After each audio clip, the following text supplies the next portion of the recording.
नमस्कार दोस्तों आज की इस वीडियो के अंदर हम बात करेंगे रैंक ऑफ मैट्रिक्स की। रैंक ऑफ मैट्रिक्स की ये इससे पहले 3 वीडियो बन चुकी हैं। उन्हीं का लिंक जो है, उन वीडियो का जो लिंक है वो डिस्क्रिप्शन में आपको यहाँ मिल जाएगा। ठीक है, इस वीडियो के अंदर हम क्या क्या टॉपिक कवर करने वाले हैं। रो रैंक ऑफ मैट्रिक्स कवर करने वाले हैं, जिसको हिंदी में अवयवों की पंक्ति जाति बोलते हैं। ठीक है, फिर कॉलम रैंक ऑफ मैट्रिक्स करने वाले हैं, जिसको हम अवयवों की स्तंभ जाति बोलते हैं। पहले अवयवों की पंक्ति जाति पढ़ेंगे, फिर अवयवों की स्तंभ जाति पढ़ेंगे, फिर कंबाइंड फॉर्म में रैंक ऑफ मैट्रिक्स का जो टॉपिक है वो हम कंप्लीट करेंगे। फिर इसी टॉपिक पे बेस्ड हम थर्ड टॉपिक के अकॉर्डिंग प्रैक्टिस क्वेश्चन करेंगे, यानी कि अभ्यास प्रश्न करेंगे। तो कंप्लीट रैंक ऑफ मैट्रिक्स का ये पार्ट है, रैंक ऑफ मैट्रिक्स को समर्पित है ये पार्ट। ठीक है, आराम से देखना, पूरा देखना, ताकि आपको हर चीज़ अच्छे ढंग से समझ में आ जाए। चलिए दोस्तों स्टार्ट करते हैं। हमारा आज का जो पहला टॉपिक है वो है rank of matrix. Rank of matrix को हम बोलते हैं मैट्रिक्स की जाति। ठीक है, मैट्रिक्स की जाति ये आज का हमारा पहला टॉपिक है। लेकिन इस टॉपिक को करने से पहले दोस्तों हमें 2 चीज़ें पढ़नी पड़ेंगी। पहली जो है वो है पंक्ति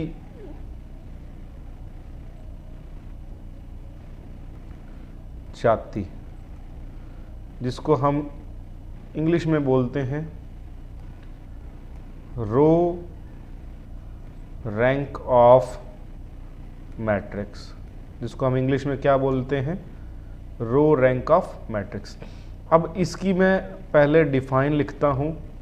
ठीक है, किसकी डिफाइन लिख रहा हूँ मैं लिख रहा हूँ पंक्ति जाति की डिफाइन। तो हिंदी में लिखूंगा, साथ साथ इंग्लिश में बताता रहूँगा। कोई भी मैट्रिक्स ले ली मैंने ए, ठीक है, तो मैंने लिखा मैट्रिक्स ए की पंक्तियों, मैट्रिक्स ए की पंक्तियों से बनने वाले सदिशों में से, देखो दोबारा पढ़ रहा हूं मैं, मैट्रिक्स ए की पंक्तियों से बनने वाले सदिशों में से, यानी कि मैट्रिक्स ए की जो रोज हैं उनकी जितने भी सदिश होंगे उससे जो बनेंगे ना सदिश, उसमें अधिकतम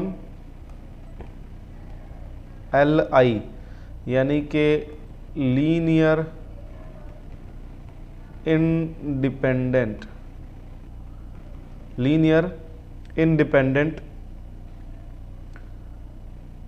पंक्ति सदिशों की संख्या पंक्ति जाति कहलाती है। पंक्ति जाति कहलाती है। अब कई लोगों को ये समझ नहीं आता कि ये लीनियर इंडिपेंडेंट क्या है। देखिए जी, लीनियर इंडिपेंडेंट का सीधा सा मतलब है रैखिकतः परतंत्र चर, यानी कि ऐसे चर जो किसी पे डिपेंड ना हो। ठीक है ना, इंडिपेंडेंट का मतलब ही क्या है, ऐसे चर जो किसी पे डिपेंड ना हो। इन सब के मैं एग्जाम्पल दूंगा आपको। ठीक है, ये तो था हमारा फर्स्ट पार्ट पंक्ति जाति। अब हम इस टॉपिक के अंदर सेकंड पार्ट पढ़ने वाले हैं। ठीक है, सेकंड पार्ट के अंदर हम देखेंगे क्या है। सेकंड पार्ट देखिए, सेकंड पार्ट है हमारा स्तंभ जाति। स्तंभ जाति को हम क्या लिखेंगे दोस्तों, स्तंभ जाति को हम लिखेंगे कॉलम रैंक ऑफ मैट्रिक्स। स्तंभ जाति को हम लिखेंगे column rank of matrix.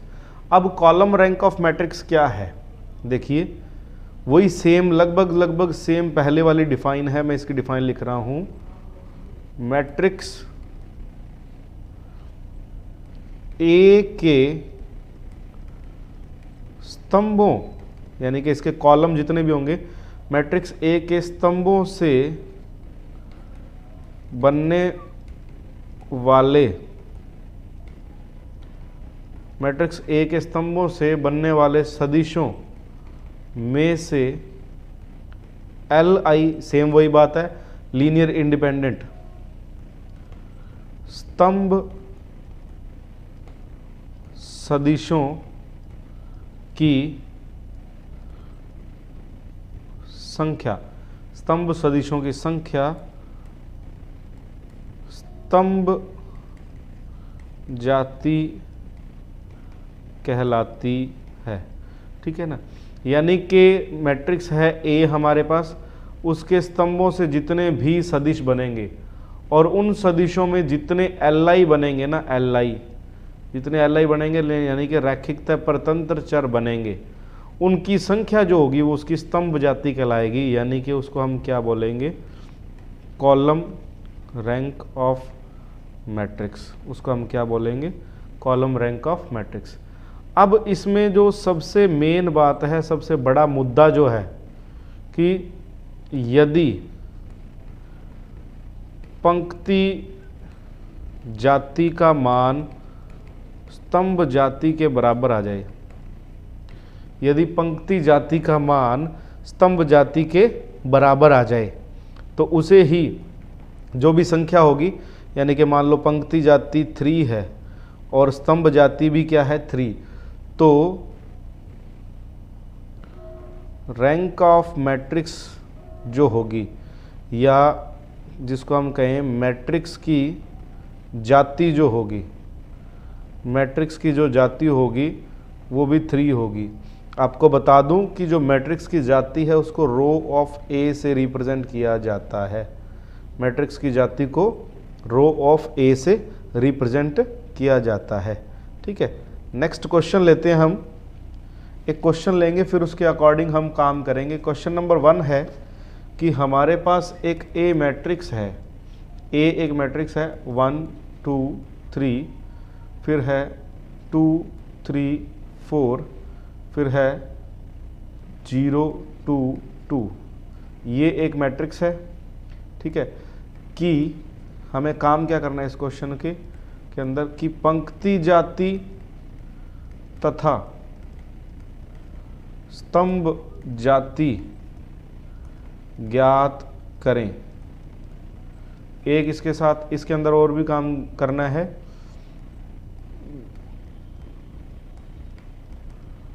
Matrix की जाति बताइए, यानी कि हमें इंग्लिश मीडियम वालों को, यानी कि अंग्रेज़ों को बता देता हूँ, हमें रैंक ऑफ मैट्रिक्स निकालनी है बुजुर्गों, हमें क्या निकालनी है, रैंक ऑफ मैट्रिक्स। ठीक है, तो ये जो मैट्रिक्स आपके सामने है इसका आंसर, मैं थोड़ी इंक बदल लूँ, इंक बदलने से इफेक्ट पड़ता है जी। लो जी, इंक बदल ली मैंने। अब इसकी पहले मैं क्या करूँगा, फर्स्ट टॉपिक है मेरे पास पंक्ति सदिश निकालूंगा, इसका मैं क्या निकालूंगा, पंक्ति सदिश निकालूंगा। ठीक है, पंक्ति सदिश मैंने 3 रो है इसकी, देखो फर्स्ट रो, सेकंड रो और थर्ड रो, तीनों रोज को मैं क्या बना लूँगा, अल्फ़ा 1 मान लूँगा। मान लिया अल्फ़ा 1 को मैंने माना 1 2 3, और अल्फ़ा 2 को मैंने माना 2 3 4, और अल्फ़ा 3 को मैंने मान लिया 0 2 2। अब मेरा टारगेट क्या है कि मैं इन तीनों को 3 समीकरणें मान लेता हूँ, इन तीनों को मैंने 3 समीकरणें मान ली। अब इन तीनों समीकरणों से मुझे Li बनाने हैं। क्या बनाने हैं, Li। जितने Li बन जाएंगे वो उसकी क्या होगी, पंक्ति सदिश होगी। क्या हो जाएगी, पंक्ति सदिश। तो मैं देखो इसके अंदर एलिमेंट्री ट्रांसफॉर्मेशन कर रहा हूँ। क्या कर रहा हूँ, एलिमेंट्री ट्रांसफॉर्मेशन कर रहा हूँ।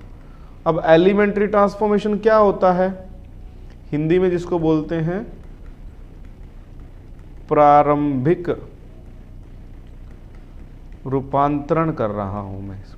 क्या कर रहा हूं मैं, इसमें प्रारंभिक रूपांतरण। तो देखो मैंने ये लिखा अल्फा 2 माइनस 2 अल्फा 1। देखो अल्फा 2 ये है, इसमें से 2 अल्फा 1, इसको 2 से मल्टीप्लाई करेंगे और इसमें से माइनस करेंगे। 1 को 2 से मल्टीप्लाई किया 2, 2 माइनस 2 क्या बनेगा बच्चों? 2 माइनस 2 0। फिर इसको 2 से मल्टीप्लाई करो 4, 3 माइनस 4 क्या बन गया? -1। फिर 3 को 2 से मल्टीप्लाई किया 6, 4 माइनस 6 क्या बन गया? -2 बन गया। मेरा टारगेट क्या है कि मुझे ये सारी वैल्यूज पूरी की पूरी जो रो है ना, या ये कह दें कि पूरी की पूरी जो पंक्ति है, मुझे उसे 0 0 0 0 बनाना है। अगर ये सारी की सारी पंक्ति 0 0 0 बन गई तो ये क्या होगा? LD होगा। क्या होगा? LD, लीनियर डिपेंडेंट होगा। क्या होगा? Linear dependent. ठीक है ना। अब अगर ये 0 0 बन गए तो ये लीनियर डिपेंडेंट, और अगर नहीं बने तो लीनियर इंडिपेंडेंट। ठीक है। अब देखिए, अब हमें आगे चलना है। देखो मैंने अल्फा 2 माइनस 2 अल्फा 1 बना लिया, इसको मैं इक्वेशन नंबर 4 मान लेता हूं। अब मैं यहां लिख रहा हूं, ठीक है। अब मैं क्या लिख रहा हूं? देखो समीकरण 3 व 4 से, समीकरण 3 व 4 से क्या किया मैंने? देखो ध्यान से देखना, समीकरण 3 व 4 से मैंने क्या किया? ये समीकरण 4 है, इसमें मैंने 3 ऐड कर देनी है। मैंने लिखा alpha 3 plus alpha 2 minus 2 alpha 1। ये जो वैल्यू है ये आपके सामने समीकरण 4 ही है। ये रही समीकरण 4, ये समीकरण 4 है। इसमें मैं समीकरण 3 जोड़ रहा हूँ। तो अल्फा 3 में आप ये जोड़ोगे तो 0 में 0 जोड़ेंगे तो कोई फ़र्क पड़ेगा क्या? नहीं पड़ेगा। -1 में 2 ऐड करेंगे तो क्या बनेगा? -1 में जब अपने 2 ऐड करेंगे तो ये बन जाएगा 1। फिर -2 में मैंने फिर 2 ऐड किया तो ये बन गया 0। अब मेरे पास एक एलिमेंट बना है, मेरे को इसको भी क्या बनाना है? 0 बनाना है। लेकिन आप ये देखो कि मेरे पास जो ये समीकरण नंबर 1 2 3 और 4 समीकरण ही बनी है, ये 5 नंबर भी बन गई। समीकरण नंबर 1 से लेके 5 तक जितनी भी समीकरणें बनी हैं, इनका मैं चाहे कोई सा भी एलिमेंट्री ट्रांसफॉर्मेशन कर लूँ, कोई सा भी रूपांतरण कर लूँ, लेकिन ये जो तीनों वैल्यूज़ हैं ये 0 0 0 नहीं बन पा रही हैं, नहीं बन पा रही है। ठीक है। तो इसका मतलब 0 नहीं बन पा रही ना, इसका मतलब तीनों LI होंगे। देखो अगर तीनों 0 बन जाएंगे तो हम 2 का देखेंगे, फिर हमारे 2 LI हम चेक करेंगे।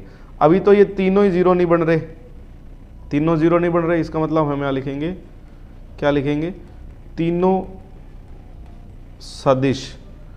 सदिश LI हैं। और हमने अभी परिभाषा पढ़ी कि LI सदिश जितने बनेंगे वो उसकी पंक्ति जाति होगी। तो इसका मतलब पंक्ति जाति जो है वो, यानी कि पंक्ति जाति को रो नहीं लिखेंगे, पंक्ति जाति कितनी है हमारी? 3। पंक्ति जाति कितनी है हमारी? 3। यानी कि इंग्लिश में इसको बोलते हैं रो रैंक ऑफ मैट्रिक्स। इसको इंग्लिश में बोल देंगे रो रैंक ऑफ मैट्रिक्स। ठीक है ना। तो ये हमारी पंक्ति जाति कितनी होगी? 3 होगी। इसी के अंदर हमें क्या निकालना है? हमें स्तंभ जाति निकालनी है। ठीक है। अगली स्लाइड पे चलते हैं हम। हमें स्तंभ जाति निकालनी है। तो अब की बार मैं मान लेता हूं माना स्तंभ सदिश, माना स्तंभ सदिश। जो स्तंभ सदिश है यानी कि इसको इंग्लिश में क्या बोलेंगे? Column vectors, column vectors. तो मैंने मान लिया बीटा 1 जो है वो पहला कॉलम है। आप देख लोगे कि पिछली जो स्लाइड है वहाँ चलता हूँ मैं। ये जो पहला कॉलम है इसको बीटा 1 मानेंगे, जो दूसरा कॉलम है उसको बीटा 2, और जो तीसरा कॉलम है उसको क्या मानेंगे? बीटा 3। ठीक है ना। हाँ जी, बीटा 1 मैं मानूंगा, देखो 1 2 और 0 को, 1 2 और 0 को मान लिया। बीटा 2 मैं मानूंगा, बीटा 2 मैंने माना 2, 3 और 2 को, और बीटा 3 मैंने मान लिया, तीसरा कॉलम जो है 3, 4, 2 को। मैंने जो तीनों के तीनों कॉलम थे ना, तीनों के तीनों जो स्तंभ थे, उनको मैंने 3 सदिश बना लिया, बीटा 1, बीटा 2 एंड बीटा 3। अब मुझे इनका कुछ भी करके, मतलब मैं बीटा 1, बीटा 2, बीटा 3 को प्लस करूं, माइनस करूं, मल्टीप्लाई करूं, डिवाइड करूं, चाहे इनके साथ कोई भी कांस्टेंट का मल्टीप्लाई डिवाइड करूं, मुझे इस पूरे कॉलम को 0, 0, 0 बनाना है।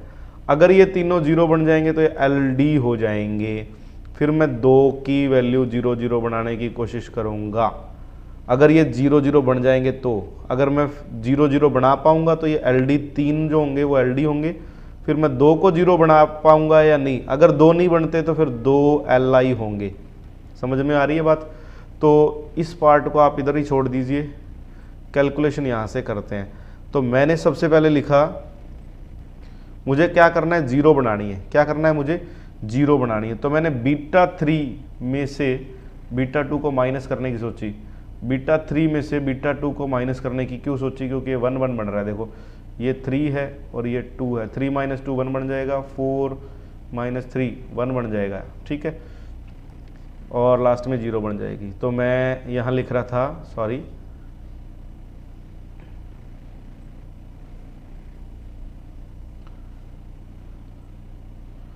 मैं यहाँ लिख रहा था बीटा 3 माइनस बीटा 2।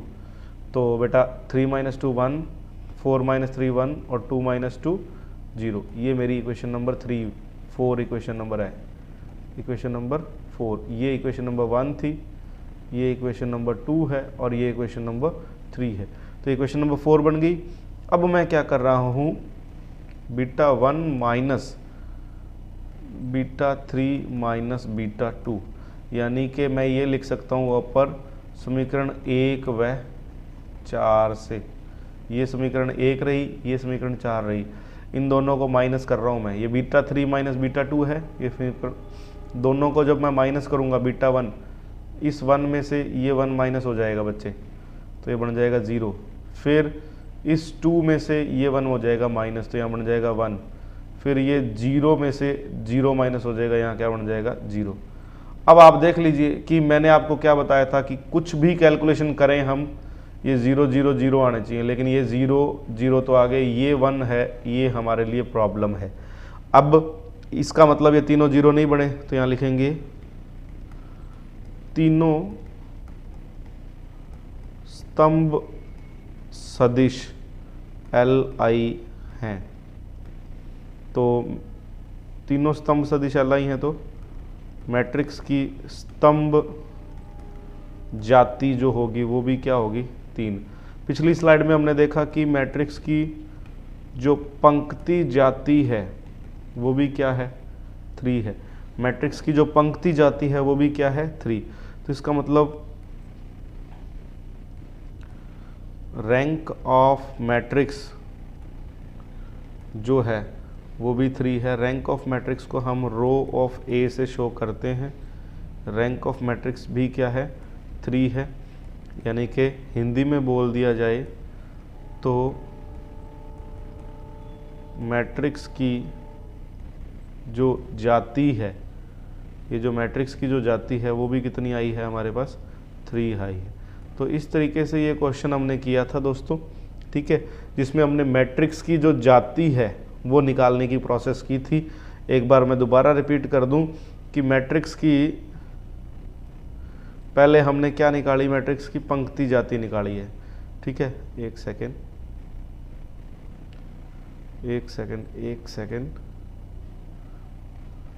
देखिए, पहले हमने मैट्रिक्स की पंक्ति जाति निकाली थी, ठीक है। पंक्ति जाति क्या आई थी, 3। फिर मैं अगली स्लाइड में गया, फिर मैंने मैट्रिक्स की स्तंभ जाति निकाली। मैट्रिक्स की स्तंभ जाति क्या आई, 3। पंक्ति जाति भी 3 आई, स्तंभ जाति भी 3 आई। परिभाषा के अनुसार यानी कि डिफाइन के अनुसार हमने पढ़ा कि जो मैट्रिक्स है उसकी अगर जाति पंक्ति वाली भी और स्तंभ वाली भी 3 3 आ जाए, यानी कि बराबर आ जाए, ये क्या आ जाए, अगर बराबर इक्वल आ जाए, तो इसको हम मैट्रिक्स की जाति बोलते हैं, यानी कि रैंक ऑफ मैट्रिक्स का सिंबल है रो ऑफ ए। ये मैट्रिक्स की जाति आपकी क्या कहलाती है? 3 कहलाती है। ठीक है, आज की इस वीडियो में इतना ही, मिलते हैं ब्रेक के बाद। Thanks students.